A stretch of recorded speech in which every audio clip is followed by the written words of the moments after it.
પ્રણામ વિદ્યાર્થી મિત્રો, આજે આપણે એક નવા વ્યાકરણના મુદ્દા સાથે શરૂઆત કરવા જઈ રહ્યા છે અને એ વ્યાકરણના મુદ્દાનું નામ છે adverb clause of result. Result એટલે પરિણામ દર્શક એવો અર્થ થાય. હવે પરિણામ એટલે શું? તો પરિણામ એટલે આપણે કોઈ કાર્ય કર્યું, કાર્ય કર્યા પછી એનું પરિણામ આવે અથવા એડવાન્સમાં ધારી લઈએ કે આ વ્યક્તિ આવો છે તો આવું કરી શકે છે, તો એવું દર્શાવવા માટે આપણે ગુજરાતીમાં કેવું બોલી છે. દાખલા તરીકે વિશાલ એટલો હોશિયાર છે કે તે કોઈ પણ સવાલનો જવાબ આપી શકે છે. તો એટલો હોશિયાર છે કે આવું આપણે કહીએ છીએ પરિણામ દર્શાવવા માટે, એને કહેવાય રિઝલ્ટ. તો આપણે નવી પરીક્ષા પદ્ધતિ પ્રમાણે તમને ખબર છે એમ લખીને શું આવશે? Expressing result. રિઝલ્ટ એટલે પરિણામ દર્શક આવો અર્થ થાય, બરાબર. જ્યારે પરિણામ દર્શાવવાનું હોય ત્યારે આપણી પાસે ગુજરાતીમાં, અંગ્રેજીમાં, કોઈ પણ ભાષામાં પરિણામ દર્શક વાક્યો રજૂ કરવા માટે અલગ અલગ વાક્યરચનાઓ હોય છે. તેમાંની સૌથી પહેલી વાક્યરચના આજે જોઈએ પરિણામ દર્શાવવા માટે. પરીક્ષામાં જ્યારે લખીને આવે કે expressing result, denoting result, showing result, તો તમે આજે આપણે જે વાક્યરચનાઓ શીખી રહ્યા છીએ એ પ્રમાણે ફોલો કરવાનું છે. સૌથી સરળ રીતો જોઈએ આપણે. પહેલી વાક્યરચના કઈ છે? દાખલા તરીકે સો વાપરવાનો છે, એના પછી ડેશ અને ધેટ. આપણે હમણાં જ મિત્રો, જો તમને યાદ હોય તો એડવર્બ ક્લોઝ ઓફ પર્પઝ શીખ્યા. પર્પઝની અંદર પણ સો ધેટ છે, પણ સો ધેટ એકબીજાની જોડે છે. સો અને ધેટની વચ્ચે કંઈ જ આવતું નથી. જો સો અને ધેટની વચ્ચે કંઈક આવે તો એ રિઝલ્ટ ક્લોઝ હશે. જ્યારે સો અને ધેટ એકબીજા સાથે જોડાયેલા હશે, સો ધેટ. દાખલા તરીકે આઈ give tuitions so that I can earn money. આ પર્પઝ છે. એ જ સો અને ધેટ વચ્ચે જો બીજો કોઈ શબ્દ આવી જાય છે આ પ્રમાણે, તો એ રિઝલ્ટ થઈ જશે. તો શું હોય સમજીએ આપણે. વાક્ય પ્રમાણે સબ્જેક્ટ, વર્બ, અધર વર્ડ્સ. સો અહીંયા વચ્ચેનો જે ભાગ છે એમાં તમે એડજેક્ટિવ અથવા તો એડવર્બ મૂકી શકો છો.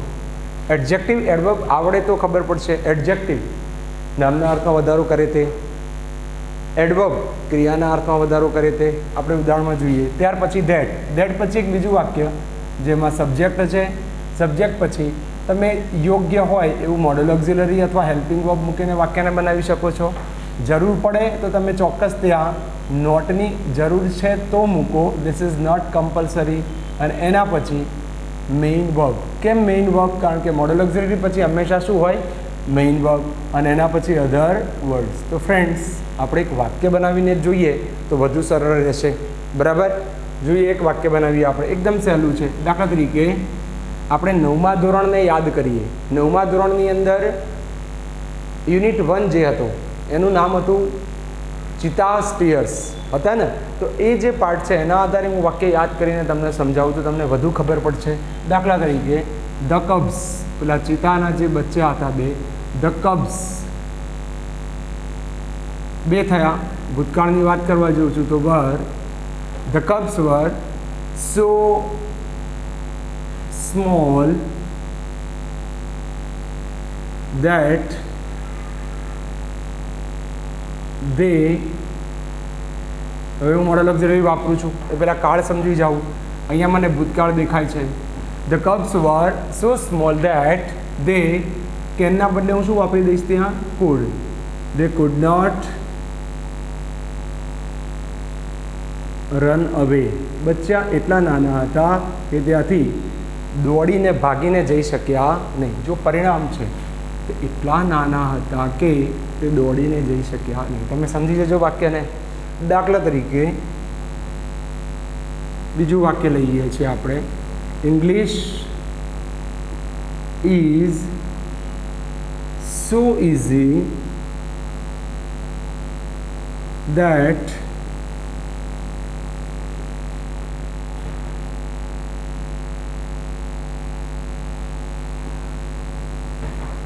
Every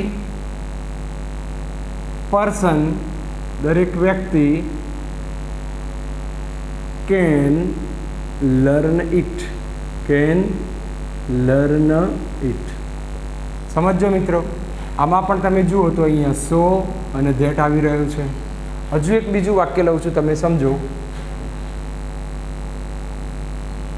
the teacher teaches so fast. Sir કે મેડમ એટલું ઝડપથી ભણાવી રહ્યા છે કે એનું પરિણામ શું આવી રહ્યું છે? That we cannot follow him. એટલું ઝડપી ભણાવી રહ્યા છે કે અમે એમને અનુસરી શકતા નથી. હવે તમે ધ્યાનથી જુઓ, અહીંયા સો અને ધેટની વચ્ચે સ્મોલ અપાયો છે. The cubs were so small. આ સ્મોલ કોના માટે વપરાયો છે? તમે ધ્યાનથી જોશો તો એ કબ્સના અર્થમાં વધારો કરે છે. કબ્સ કેવા છે? સ્મોલ. તો સ્મોલ એ કબ્સ નામના અર્થમાં વધારો કરે છે, એટલે એડજેક્ટિવ કહેવાય. જ્યારે અહીંયા તમે જોશો તો અહીંયા ટીચ ભણાવવું એના અર્થમાં વધારો કરતો કયો શબ્દ છે? ફાસ્ટ. ક્રિયાના અર્થમાં વધારો કરે છે એને એડજેક્ટિવ કહેવાય. મતલબ મિત્રો, તમને વાક્યરચના આવડી તો બધું આવડ્યું, બાકી વાક્યરચના ગઈ તો બધું ગયું. સમજીએ હજુ પરીક્ષામાં કઈ રીતે પૂછાય છે. પરીક્ષામાં દાખલા તરીકે આવી રીતે આવે, the cubs were so small, અને પછી આ ખાલી જગ્યા આપી દે તમને બિલકુલ, અને કૌંસમાં એને પૂર્ણ કરવા માટે એક બે શબ્દો આપે. દાખલા તરીકે ધેટ આપે અને રન અવે આપે, અથવા તો એકલું રન અવે આપે. તો રન અવે આપી હોય તો રન અવેનો તો ફરજિયાત ઉપયોગ કરવો જ પડશે. એનો ઉપયોગ કરીને વાક્યને અર્થસભર બનાવવાનું છે, ખાસ ધ્યાન રાખવાનું છે. તમે વાક્ય પૂર્ણ કરો તમારી મરજીથી, જે રીતે પૂર્ણ કરવું છે, પણ એ વાક્યનો અર્થ સરવો જોઈએ. જો એનો અર્થ નહીં હોય તો એનો માર્ક્સ મળશે નહીં. તો મિત્રો, આપણે પહેલાં આજે જોયું સો દેટ. આ સો દેટમાં એક થોડો બદલાવ પણ છે. એક બીજું વાક્ય બતાવું. દાખલા તરીકે આ વાક્ય છે, એને લઉં છું. English is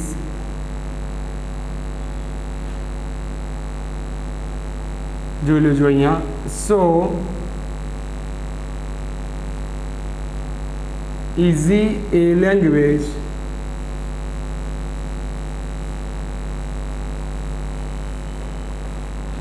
that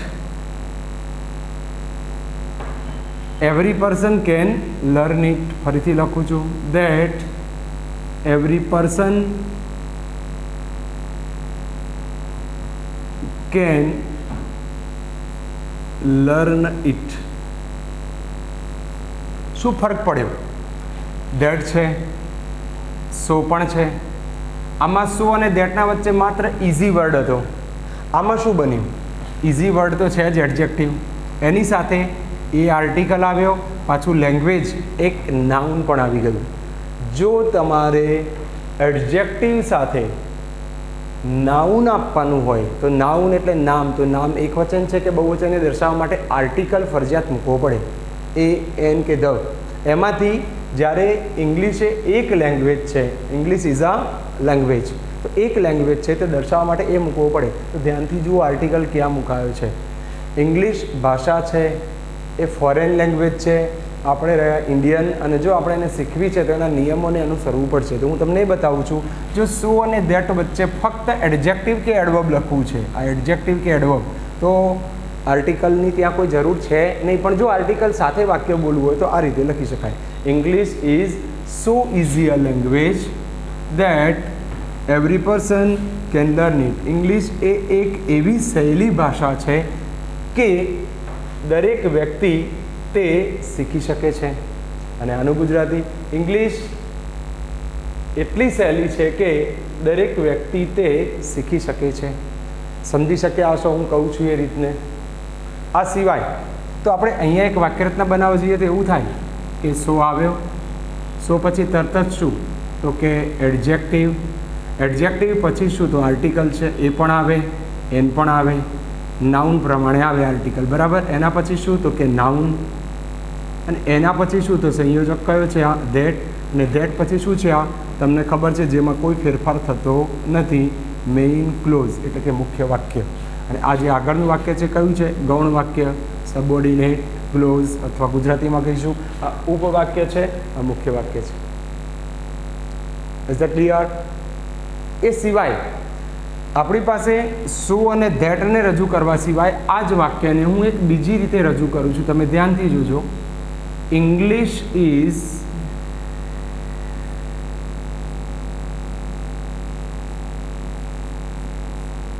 such an easy language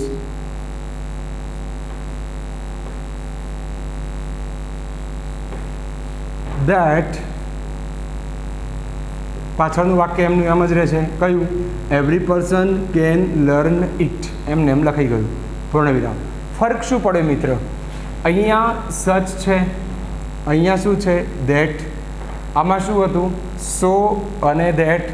અહીંયા સચ ધેટ છે. આનો મતલબ એ થયો કે તમે રિઝલ્ટ દર્શાવવા માટે સચ પણ વાપરી શકો છો. સચ that, so that.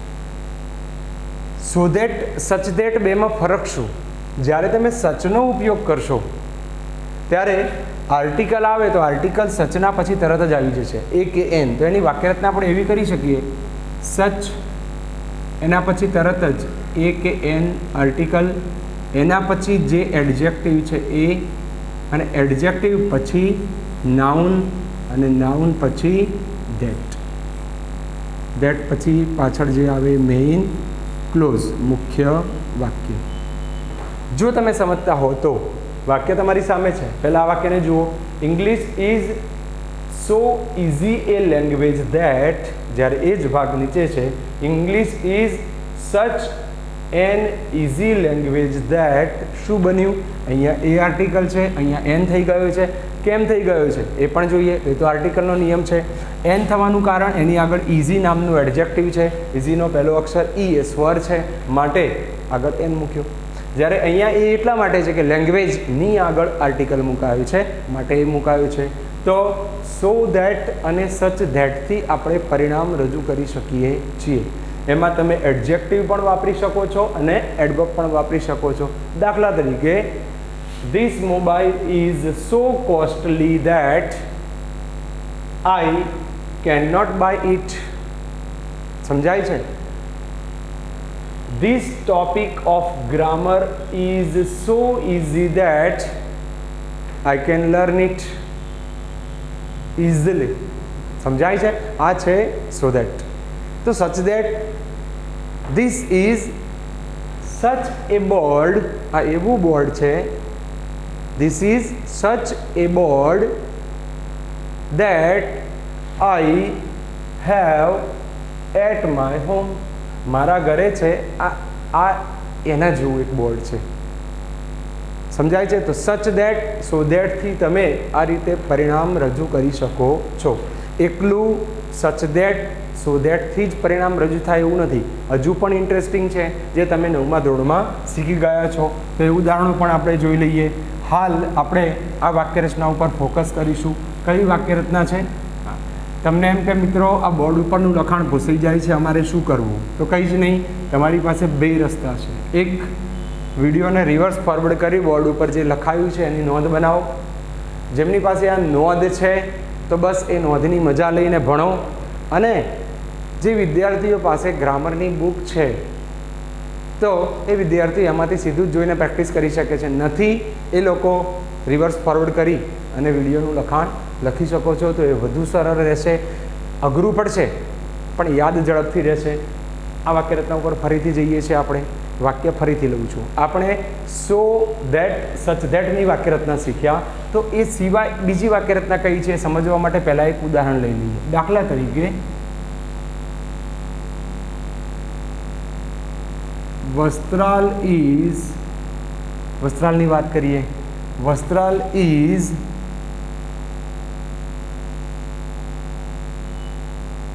so costly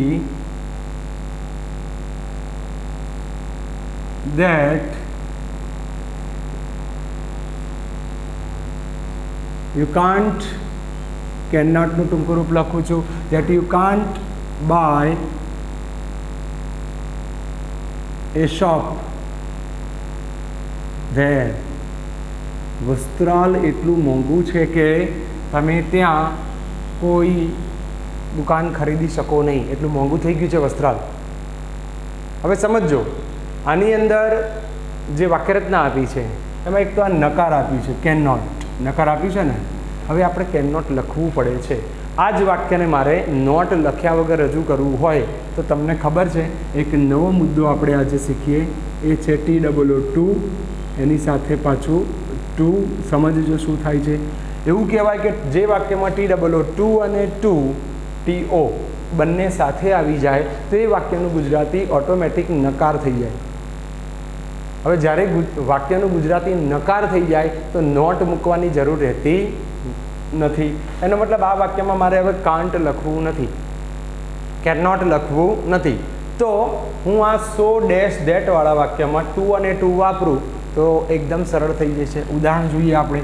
દાખલા તરીકે વસ્ત્રાલ ઇઝ, શું થાય છે જોઈ લેજો તમે, ટુ કોસ્ટલી. આ સોની જગ્યાએ શું મૂકી દીધું? ટુ મૂક્યો છે. Vastral is too costly to, આ બીજો સંયોજક આ સોની સાથે ધેટ હોય તોની સાથે ટુ હોય. ટુ કહે છે મને તો સીધું મેઇન વર્બ આપી દો. ટુ પછી સીધું જ મેઇન વર્બ કયું છે? Buy. To buy other words લખી દો. To buy a shop there. મિત્રો ગુજરાતી એનું એ જ થઈ રહ્યું છે, તમે ધ્યાનથી જુઓ. Vastral is too costly to buy shop there. Gold is too costly to buy. સોનું એટલું મોંઘું થયું છે કે ખરીદી શકાય એમ નથી. લખવું એ વાક્ય તમને સમજાશે. આ હકીકત છે કે gold is too dearer. Dearer ને કોસ્ટલી એકબીજાના સમાનાર્થી થયા. To buy today. સમજજો, આમાં પણ ટુ છે, આમાં પણ ટુ છે. કે gold is too costly to buy today. આજે સોનું ખરીદવું એ ખૂબ જ મોંઘું છે. એટલું મોંઘું છે કે તમે ખરીદી શકો નહીં. મેસેજ આવો જાય છે. જો આમાં કંઈ નોટ નથી પણ મેસેજ કેવો જવાનો છે? નકાર. તો જે વ્યક્તિઓ કેન નોટ નામનો વધારાનો શબ્દ બોલવા નથી માગતા અને વાક્યને ઝડપથી ઇંગ્લિશ ઝડપથી બોલવા માંગો છો તો આવી રચના બોલો, ટુ અને ટુ વાળી. પેલા કબ્સવાળું વાક્ય હતું કે the cubs were so small that they could not run away. યાદ આવે છે? હવે એને હું ટુમાં બોલું તો મારે કુડ નોટ નહીં બોલવું પડે. The cubs were too small to run away. Easily આવું 9મા ધોરણના પહેલા પાઠમાં વાક્યરચના છે. હવે આપણને એમ થાય કે આ મુદ્દો હું 11મા ધોરણમાં શીખું છું, 12મા ધોરણમાં શીખું છું, 10મા ધોરણમાં શીખું છું. નહીં, આ 9મામાં છે જ. પણ આપણે વાર્તાને વાર્તા તરીકે જોઈ લીધી. એની અંદર પ્રેઝન્ટ પાર્ટિસિપલ હતા એ ન સમજ્યા અને આગળ વધતા ગયા. આજે એ વસ્તુ ફરીથી આપણા પગમાં આવીને પડી છે અને આપણે સમજવાની રહી. તો એકવાર ફરીથી આનો મતલબ એ થયો કે તમે સો ધેટની જગ્યાએ ટુ અને ટુ વાપરો. ક્યારે વાપરો? એક ધ્યાન રાખવાનું છે કે ટુ અને ટુ એ નકાર દર્શાવે છે. ટુ અને ટુની વાક્યરચના કેવી દર્શાવે છે? નકાર. જ્યારે સો અને ધેટની વાક્યરચના નકાર પણ દર્શાવે છે અને હકાર પણ દર્શાવે છે. એકવાર ફરીથી એક ઉદાહરણ જોઈએ તો તમને વધુ સમજાશે કે કઈ રીતે સો હકાર પણ દર્શાવે છે, સો નકાર પણ દર્શાવે છે. તો એના માટે આપણે સોના બે ઉદાહરણ જોવા પડશે કે સોનું હકારનું અને નકારનું ઉદાહરણ જોઈ લઈએ. તો મિત્રો જુઓ, દાખલા તરીકે આપણે લઈએ કે gold is so costly that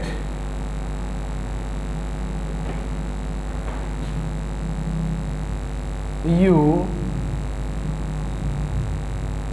cannot buy it. વાક્યરચના શાની છે મિત્રો? સો ધેટ છે. હકાર છે કે નકાર? તમે ધ્યાનથી જુઓ.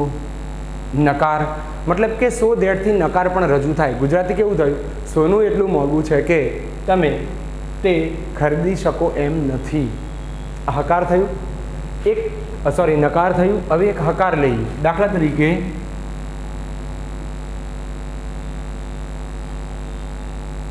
Riya is so thin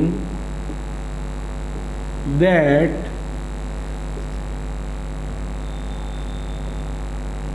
she can pass through this space. ચલો કયો ટોપિક છે એ જોઈએ. સો દેટ કેન નોટ છે નથી, મતલબ કે સો દેટ હકાર પણ છે નકાર પણ છે. સો દેટવાળા વાક્યને તમારે TW2માં લઈ જવું હોય તો લઈ જવાય, પણ સો દેટવાળું વાક્ય નકાર હોવું જરૂરી છે. કારણ ટુ અને ટુ એ નકાર છે. નકારમાં જવા માટે મૂળ વાક્યમાં નકાર ભાવાર્થ હોવો જરૂરી છે. તો આ વાક્યને આપણે નકારમાં લઈ જઈએ મિત્રો. કઈ રીતે જશે? કારણ કે આમાં નોટ છે એટલે હું આ ભાગને નકારમાં લઈ જઈ શકું, આ વાક્યને હું નકારમાં લઈ જઈ શકું નહીં. નકાર કરવા માટે અંદર નોટ હોય તો જ મેળ પડે, અને ટુ અને ટુ ઓલરેડી જન્મજાત નકાર છે. તો જોઈએ કેવી રીતે એનું ગુજરાતી બને છે. Gold is too costly to buy. બસ આ વાક્ય લખવું છે કે આ વાક્ય લખવું છે, આટલી સરળતા થઈ જશે મિત્રો. શું કપાયું એ જોઈએ આપણે. અહીંયા ધેટ પછી યુ છે. યુ એટલે કેવો કરતા? અનિશ્ચિત કરતા છે. અનિશ્ચિત કરતાના કોઈ ઉલ્લેખ હોતા નથી. માઇન્ડ વેલ, જો તમને યાદ હોય તો એક્ટિવ પેસિવમાં એવું કહેવામાં આવે છે જો કરતા નિશ્ચિત હોય તો જ બાય પ્લસ સબ્જેક્ટ કરો, અધરવાઇઝ બાય પ્લસ સબ્જેક્ટ પણ કરવાની જરૂર નથી. હવે બીજું શું ગયું આમાંથી? યુ તો ગયો. કેન નોટ મોડલ ઓક્ઝિલરી જતું રહ્યું. કેન કોના લીધે છે? નોટના લીધે છે. જ્યારે નોટનો અર્થ તો ઓલરેડી શામાં આવી રહ્યો છે? ટુ અને ટુમાં નકાર જ છે, તો નોટ મૂકવાની જરૂર નથી. નોટ મૂકવાની જરૂર નથી એટલે કેન કાઢી દીધો. હવે ટુ કહે છે મને સીધું ક્રિયાપદ આપો, તો ક્રિયાપદ આપી દીધું. ઈટ કોના માટે હતો? ઈટ ગોલ્ડ માટે વપરાયો હતો, સર્વનામ છે. ગોલ્ડ નાઉન, એનું સર્વનામ શું છે? ઈટ પ્રોનાઉન થયું. તો એક જ નામનો ફરીથી ઉલ્લેખ કરવાની ટુ અને ટુમાં જરૂર નથી, પણ સો ધેટ એવું કહે છે કે નામનો ફરીથી ઉલ્લેખ કરવો પડશે.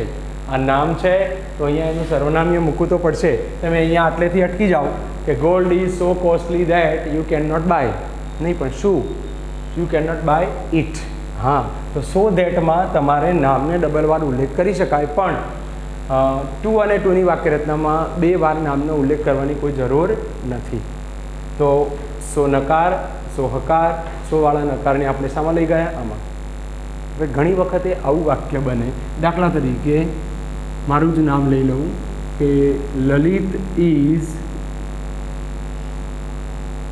સોમાં લઈ જાઉં છું. Lalit is so dull that mister Gajjar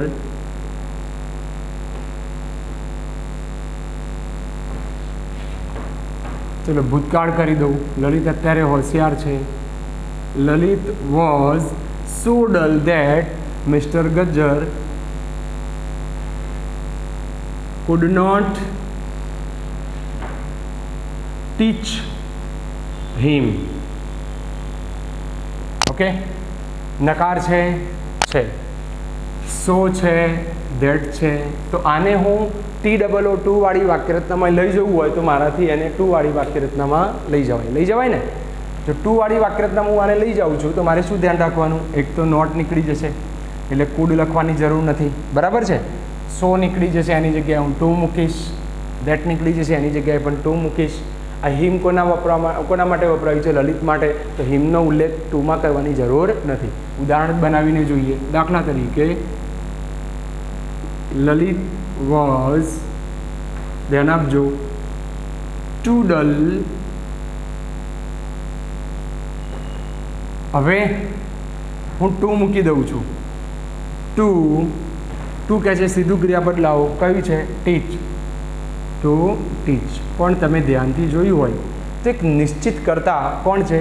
mister Gajjar.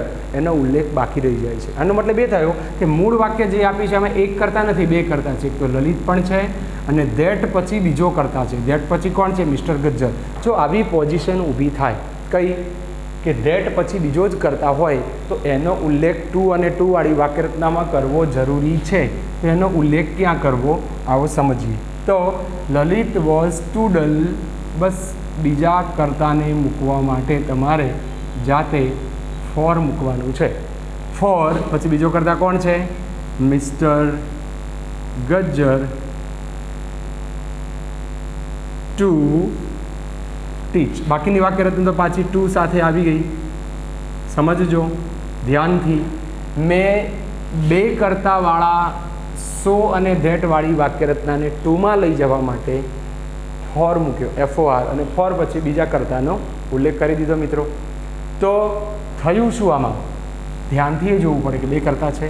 હવે આવું એક્ઝામમાં કઈ રીતે આવે છે, શું છે? તો આ તો હું તમને ટુના પાસા બતાવ્યા કે ટુનો પહેલી રીત કઈ હતી જેમાં એક જ કરતા હોય. આપણે ટુની એક વાક્યરચના જોઈ લીધી કે gold is too costly to buy. આમાં તમે ધ્યાનથી જોશો તો Lalit was so dull that Lalit could not teach him, આવું નથી લખેલું.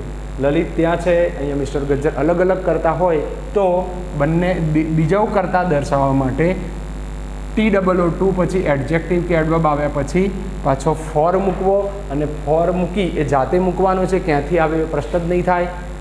ફોર મૂક્યા પછી બીજા કર્તાનો ઉલ્લેખ કરવો, અને ઉલ્લેખ કર્યા પછી ટુ કરીને મેઇન વર્બ કરવું. હજુ એક બીજું ઉદાહરણ લઈ લઉં છું, તમે ધ્યાનથી જોજો. દાખલા તરીકે ધ સ્ટુડન્ટ્સ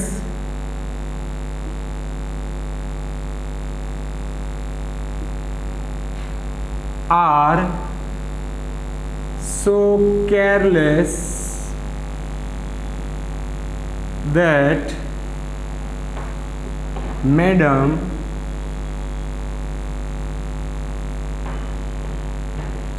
cannot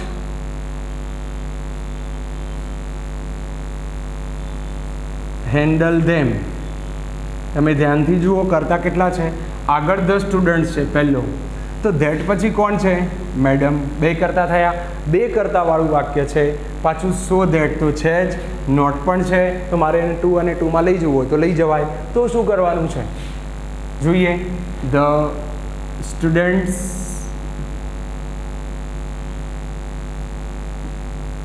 આર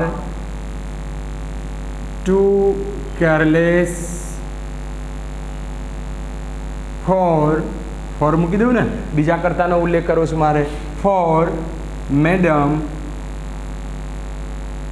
પછી ટુ આપીને ટુ કહે છે મેઇન વર્બ લાવો. કયું મેઇન વર્બ છે? હેન્ડલ. ટુ હેન્ડલ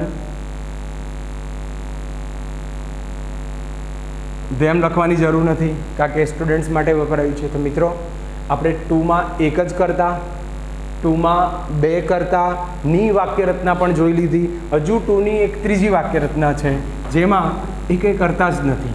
જોઈ લીધું તમે, તમને આવડે જ છે, પણ આપણને એવું લાગે કે આ છે. હું ત્રણે વાક્યો સાથે લઈ લઉં છું એટલે તમને વધારે ખબર પડશે કે ટુમાં એક જ કરતા, ટુમાં બે કરતા અને એ કંઈ કરતા જ ના હોય એવી કેવી વાક્યરચના હોય. તો પહેલાં સોથી બનાવી દઉં એટલે વધારે સહેલું પડશે. દાખલા તરીકે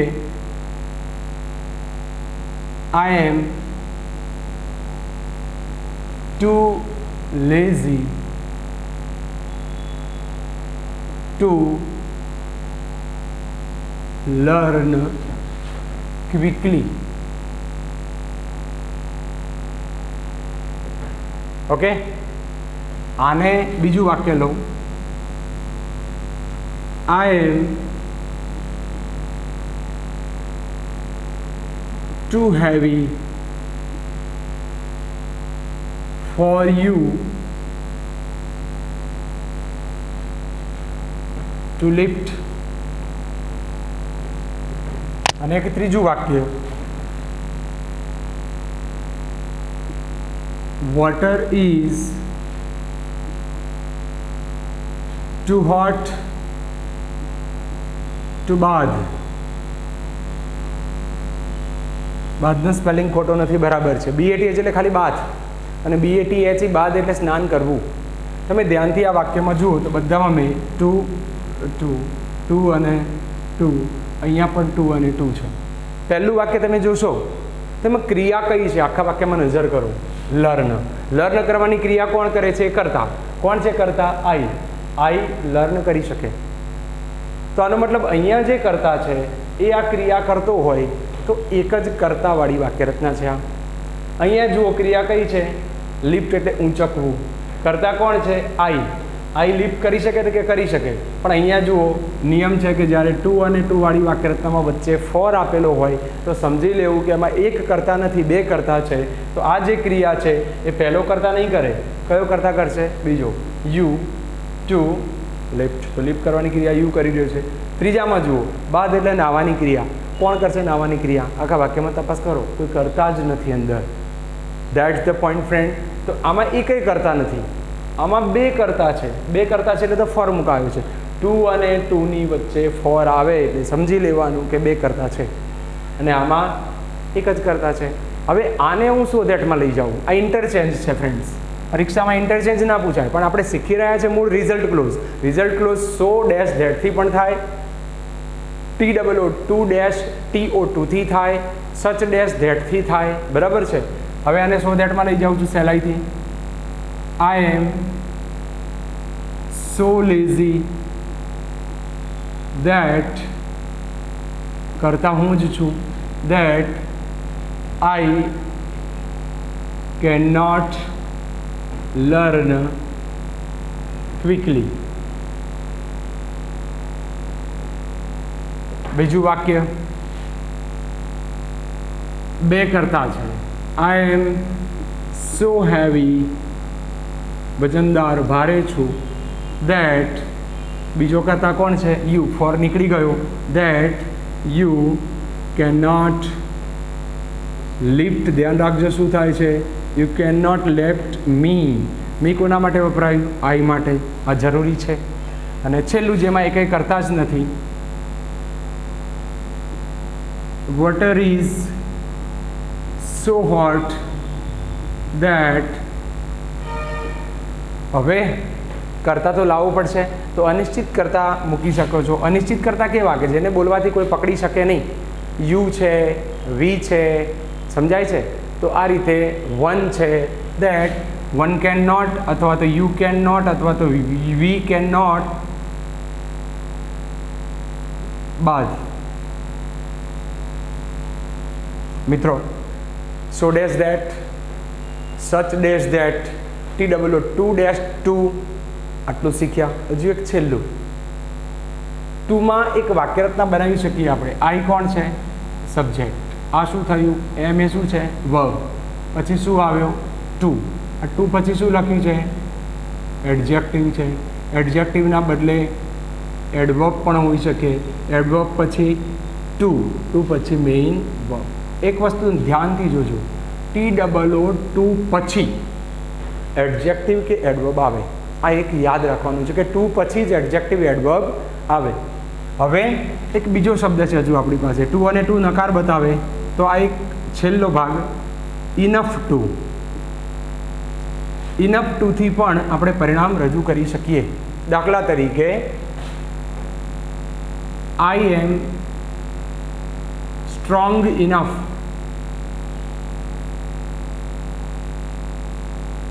I am strong enough to face the problem. Gujarati જુઓ, ઇનફ ટુ એ હકાર દર્શાવે છે અને ટુ અને ટુ નકાર દર્શાવે છે.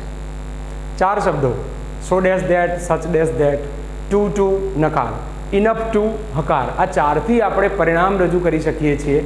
આઈ am strong enough to face the problem. Gujarati હકાર જ થવાનું છે. હું એટલો તાકાતવાન છું કે તકલીફનો સામનો કરી શકું છું. બરાબર છે?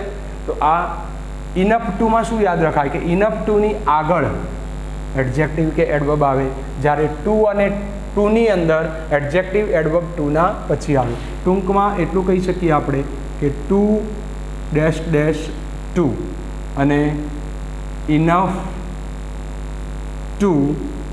આની અંદર આજે મેં અહીંયા બતાવ્યું, ટુના પછી એડજેક્ટિવ અથવા તો એડવર્બ આવે, જ્યારે ઇનફની આગળ એડજેક્ટિવ અથવા તો એડવર્બ આવે.